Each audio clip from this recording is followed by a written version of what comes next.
How's it going, you sexy beast? With the latest edition of the 64-bit client for PlanetSide 2, even though it was practically a month ago, a few of our third-party programs practically broke.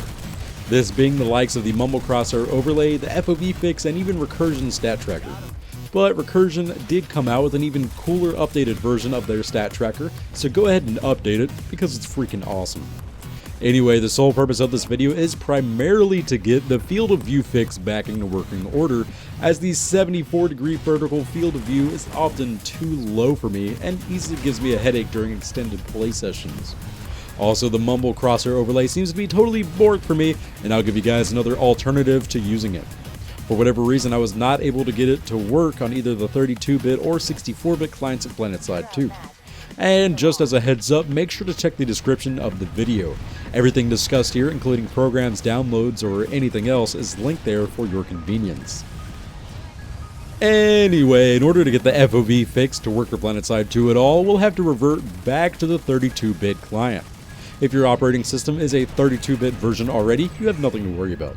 Launch the FOV fix and it should work regardless.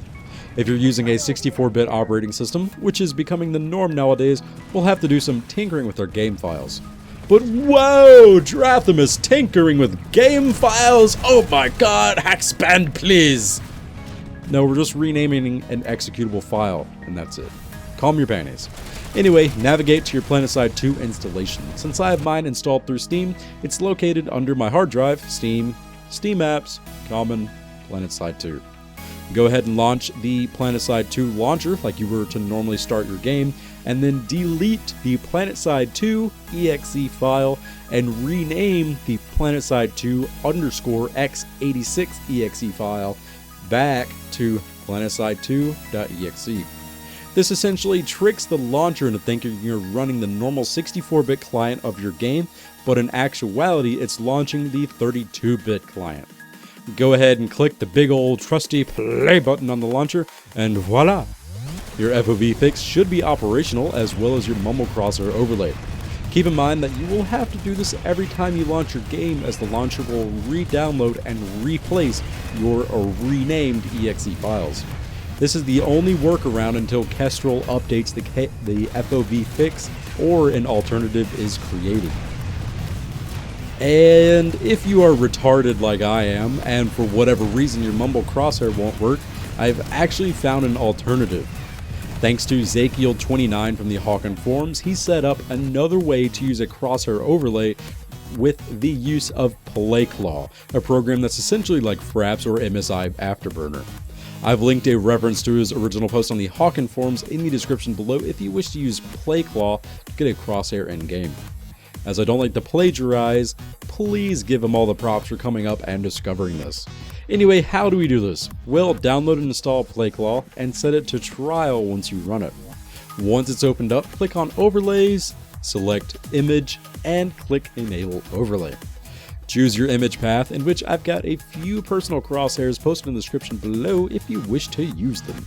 Clicking Set Appearance will allow you to manually move and adjust the image overlay, but since we're shooting for the exact center of our screen, it tends to not be as precise as we want it. Now, Zakiel29 has listed on the forum post on how to adjust it precisely, but for whatever reason, it does not work for me, so I just toyed around with moving it until I got it centered. You can put a little piece of paper in the center of your screen as a reference while you move it on PlayClaw, and then it should be good for use. Keep in mind you can also find other programs or images that find the exact center of your monitor depending on your resolution. This program should work regardless of whether or not you run the 32-bit or 64-bit client of your game as well, so you'll always have a crosshair at hand. There you have it, you sexy beast. You should now be able to run a 32-bit client game to allow the FOV fix to work properly, as well as having an alternative crosshair overlay for your gaming pleasure. Hopefully this video helped out some of you guys who use the FOV fix rather frequently, such as myself, and if it did help you out, please give it a big ass thumbs up, it helps a ton. If you'd like to see more videos like these in the future, then go ahead and subscribe. It's a